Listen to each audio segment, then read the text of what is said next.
Hello everyone. In this video, I'm going to show you how a learning story can be used to create tasks or activities for students, and also how it can be utilized for providing feedback. I'm going to show you what this looks like from a teaching perspective and also from the student perspective as well. So right now in my demo account, I'm logged in as a fictitious teacher, Jonathan Baxter, and I'm going to open up the homeroom, and I can see that I already have a task created within my homeroom class feed. Pizza Hut was out of large pizza boxes, so they gave me twice as many medium pizzas instead, saying that it was a better deal. Was it? Please visit your learning story to share your thinking with me. So in this example, I've created a post in my class feed, and I'm using it just to direct students to the learning story. The learning story is an evidence item.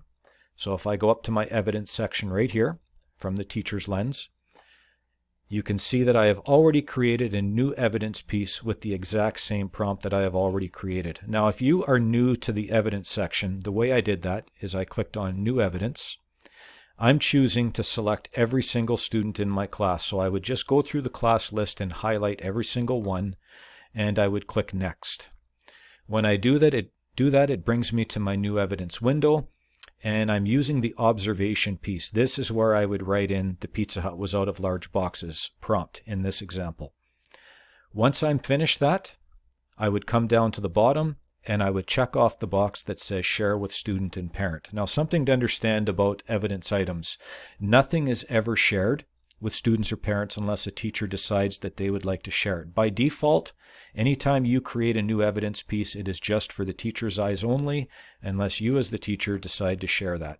So if I check that box and click Save, now that evidence item becomes a learning story. So by definition, learning stories are shared evidence items. Shared meaning now the parent and the student have access. In this particular example, my Pizza Hut example, that is now part of a learning story. So all parents and all students have access to this. So if I look at that and I come over here, I have a link that says learning story. The easiest way for me as a teacher to access that is by clicking this link. I click down my class drop-down menu. Now I have Mitch Chambers as an example. So if I click on Mitch's name, I can see that I have my prompt, the Pizza Hut picture, and underneath Mitch has already responded within his learning story. And again, I'm going to show you what that looks like from a student perspective in just a moment. So Mitch has responded saying, I'm not sure. How big are the pieces? How many pieces are in a large pizza? How many are in a medium pizza? You didn't give us this information. So again, because it's a learning story, I have a prompt. The student has access to it. The student is able to respond using text. The student can also add a picture, a document. If the student is using a mobile device such as an iPad or a phone, they would also have a video camera icon here. So a student is able to leave a video response. I'm using my laptop to show this, so I don't have access to a video camera icon. What this looks like from a student perspective, let me just switch my window. I'm now logged in as the student, Mitch Chambers. As the student, he or she would come down towards the bottom, click on their learning story, and that brings them right into their learning story. So here, Mitch Chambers has access to the prompt from Mr. Baxter, was able to come down here and respond. Mr. Baxter has already responded back to Mitch. That's true. I didn't give you any other information, but I'm wondering if you can give a reason why it might not be a better deal, or how do you think it could be a better deal?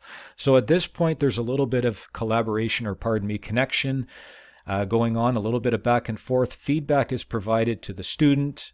The teacher is now throwing it back to the student, asking for further clarification, maybe pushing Mitch's thinking a little bit.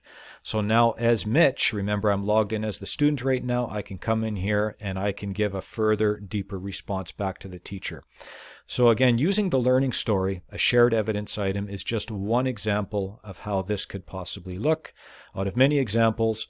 But go ahead and give this a try if you wish. If you have other examples that you would like to share, please feel free to use the EDSB Training Support Group at any time and let us know what you think.